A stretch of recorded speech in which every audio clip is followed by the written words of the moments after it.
Good day! It's another day. It's another... it's again day off. Again, it's day off, day off, day off. And it's another day. Pabalik-balik. Yes, guys. Today is December 28. Yeah, kasi nag-off ako kahapon, December 27. Yes, of course, December 28, Saturday. It's already almost 2 p.m. guys. Ngayon ako nag-start mag-vlog. Sisimulan natin ang ating vlog sa pamamagitan ng pag-grocery haul. Yes guys, galing ako sa labas, galing ako sa city, and then nag-grocery ako dito sa may malapit sa amin. Hindi ako nag-vlog sa labas guys kasi ang lamig. And today is Saturday, you know na ang daming tao. Gusto ko yung lakad ko is straight lang. Yes, simulan natin ang ating vlog for today sa pag-haul. Nag-mix to siya guys. So, uunahin ko na lang yung sa grocery kasi meron tayong dapat ilagay sa ref. Simulan natin sa eto. Yes, kasi bukas pupunta si na Kitcha. So meron tayong gagawin dito for ano namin, pika-pika. Pika-pika ba 'yun, 'di ba? Nakalimutan ko na guys. Habang nagwa-wine, charot, 'di ba? At meron din ako, bumili din ako nito para meron kaming at least a little bit of vegetables. Maliit lang binili ko para maubos agad. At bumili ako ng different kinds of cheese actually. Parang tatlo lang pala guys ang nabili kong different kinds of cheese. Ito. Yan, yung naka-slice na. Tapos isa yung hindi pa naka-slice. Yung isa is Gouda. Saka yung isa is, hindi ko alam kung ano to. Basta yan siya. At tapos isa yung Bavaria Blau. Blue cheese siya. Ano? Goat cheese? O basta blue cheese to siya guys. Gusto ko din siyang i-try. Binili ko to kasi gagamitin namin to actually for New Year pa. Maybe gagamitin ko din to sa pagpunta niya ng Kitcha dito bukas. I don't know. I will see first. Diba? At bumili ako ng isang buong manok. Maglilechon manok ako bukas. Yan ang recipe natin bukas sa ating guest. Ngayon ko dito siya imamarinate para bukas ibibake ko na lang siya diretso-diretso na. At kumuha din ako ng 2 pack ng chicken wings. Chicken wings, 2. Yung ulam namin is chicken guys, bukas. And I think mag-spaghetti ako today para bukas din. Pero nakalimutan ko yung ground pork. Kaya si partner lalabas, bibili siya ng ground pork. At saka ito din pala, cheese. May other cheese din. So, 4 na klase na cheese. For ano yan guys? For New Year. And then yeah, you know. At kumuha ako ng 2, yung ating favorite na champagne. Meron kami dun champagne na tira isa, ibang klase na champagne yung, kasi diba may bisita kami the other day, the other weeks nung yung German, tapos 2 lang binili ni partner na champagne, tapos hindi namin nainom yung isa. So may tira pa, so yan lang. Tapos yung bisita bukas is 2 lang naman. So bali 4 lang kami bukas dito. Ako, si partner, si Kitcha, at saka yung friend namin na isa si Telly na Pilipina din.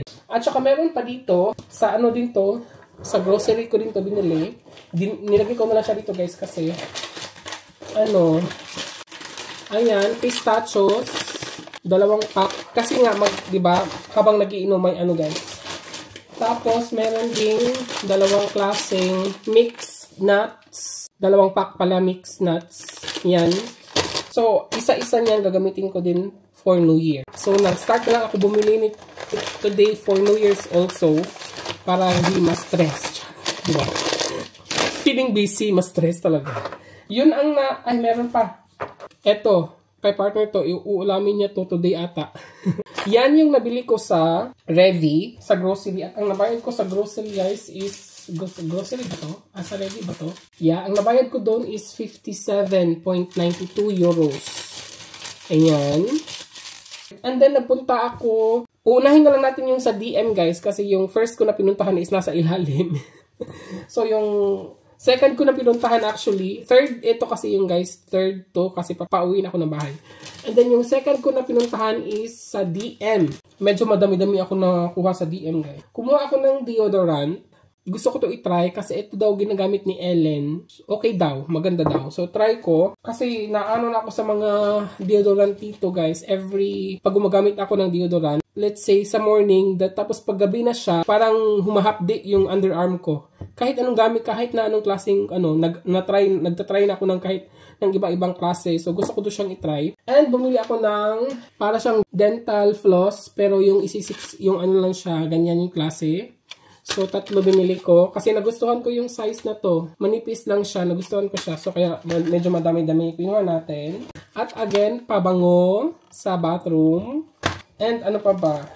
Yun, no, bago na yung perfume natin for work. Yung ating shampoo, Sebamed. Yung anti-dandruff. At kumuha ako actually ng ibang klaseng anti-dandruff. Ito din. Gusto ko siyang itry kasi yung dandruff ko mas lumala. I don't know bakit siya lumala. Kumuha ako again ng lip balm from Vaseline. At kumuha tayo ng wet tissue, 2 din. And isang Elmex toothpaste. At kumuha din ako kay partner ng 2 tube na toothpaste. Kay partner yan.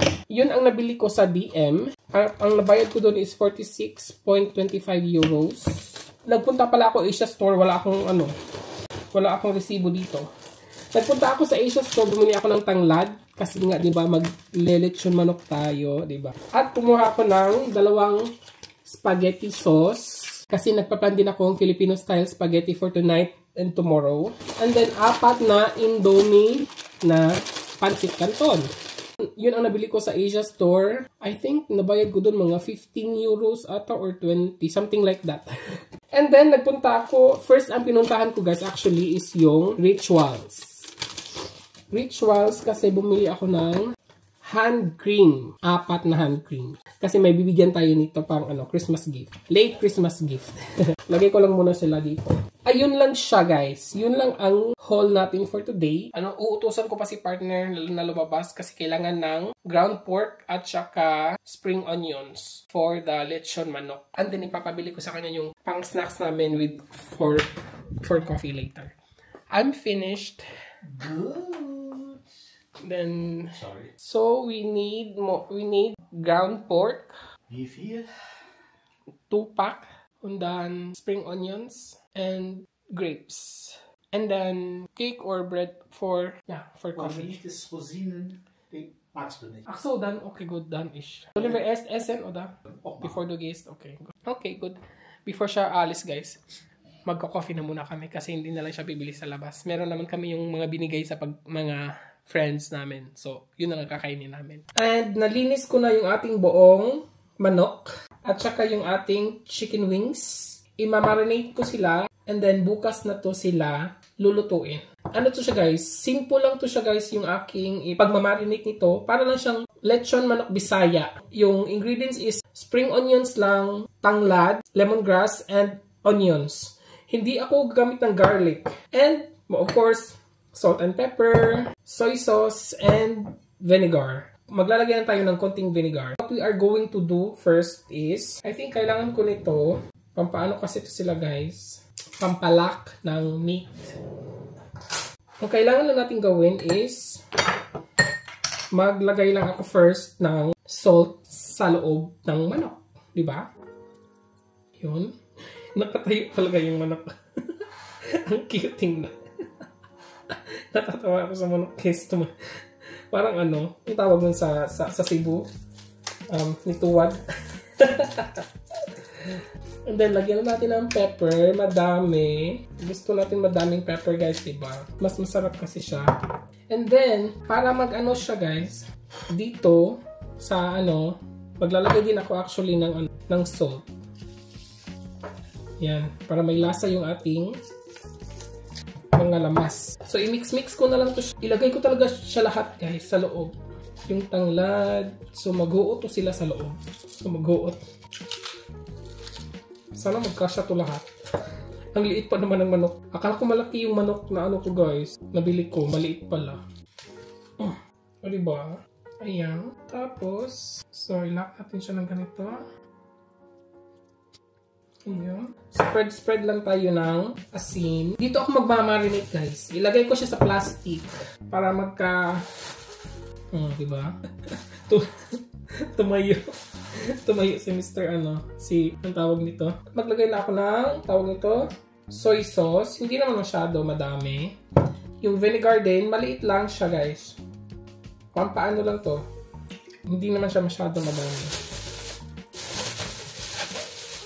Ganito ako magmamarinate ng lechon manok. Last time, ginanito ko din siya, guys. Ayan. Para maano talaga siya. Mamarinate talaga siya. Pasok na to sa ref. Bukas na natin yun i-bake. And ang next natin gagawin is yung chicken. Kasi magfa-fried chicken din tayo. I-marinate ko din to siya para bukas, diretso-diretso na magfa-fry na lang tayo, di ba? So you know naman kung ano yung mga ingredients natin for marinations. Marinations, di ba? Marinations talaga. And then maglagay lang tayo ng asin and pepper and then lemon. Yan. And then, lagay lang siya dyan. And we're going to add garlic. Mga 1 scoop lang siya, guys. Para hindi naman siya masyado, ano. Ayan. Mix ko siya with plastic. Ibabaho yung kamay ko sa, sa garlic. Mix lang siya. Yun lang ang marination natin. Very simple lang siya, diba? Ilagay sa ref. Bukas na ito lulutuin again. What we are going to do next, guys, is gagawa ako ng spaghetti sauce for tomorrow. Gagawin ko siya now para wala akong masyadong stress bukas. At ready na tayong gumawa ng sauce. Filipino style spaghetti. Okay. Mag-add lang tayo ng oil. Yan, medyo madami-dami yung oil. Diba? Mga Pinoy naman yung ano ko, guys. Mga bisita ko, and then si Kitcha lang is taga Thailand, 'di ba? Tapos meron kaming bata na na bisita din kasi si Ate Laura pupunta din. Yes, in-invite ko din siya. Pupunta siya kaya dadali niya yung anak niya. Ang dami nating onions na ilalagay kasi masarap 'yan. Yung lang talaga to, guys, simple Filipino style spaghetti. Wala tayong paprika, pero wala akong hotdog. Anuhin ko lang to hanggang siya mag-brown. Ayan, and then nag-add ako ng garlic. 1 tablespoon. So bukas is lang, chill lang yung ganap natin kasi hapon naman sila pupunta dito mga 4 PM. So yung gagawin ko na lang is yung i-bake ko na lang yung lechon manok at saka magpa-fry na lang tayo ng chicken wings. Yun lang ang ganap, guys. So, i-add na natin ang dambuhalang ground pork and beef. Mag-add lang tayo ng asin and pepper. Ayun, medyo madami na yun Lulutuin lang natin saglit yung meat and then maglagay na tayo ng tomato sauce. Ayan, i-mix ko lang saglit para maano talaga siya. Dudurugin natin, di ba? As I've said last time, guys, ayaw ko ng yung chunky. Ayaw ko ng ganun. It's weird kasi pag ako kumakain ng spaghetti, gusto ko yung ground pork is ground talaga, di ba? Walang chunky. Tapos maghahanap ako ng meat. Something na meat na set na side dish. Diba? Weird, no? But anyways, ayan.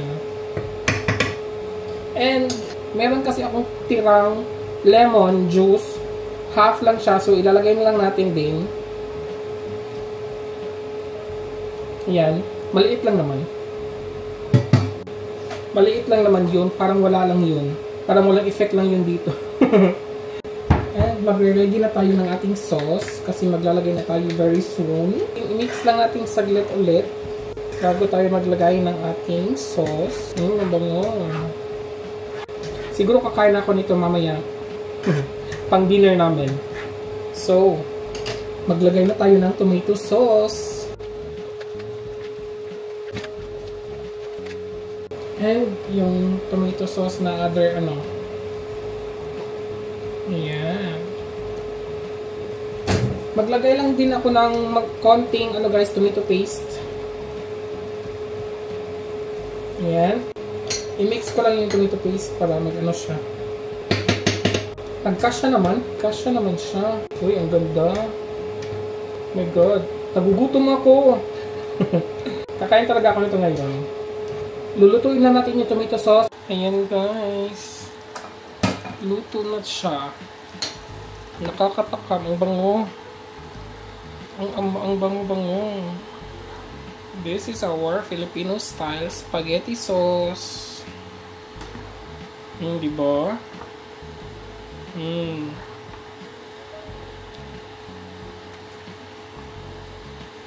At natapos na siya, guys. Kakain kami nito for dinner tonight. Yes. Sabi ko kay partner, kakain ka? Sabi niya, a little bit daw. For sure. Madami na naman yung makain. Ayun. Tapos na. So, may dinner na kami. Kain po. Nagutom, guys. Ang dapat pang pang serve bukas. Kinain. Madami naman ang ginawa ko na sauce. So, walang problema na. Ayan. Kulang tayo ng fried chicken. But tomorrow. Kain po. Dinner time.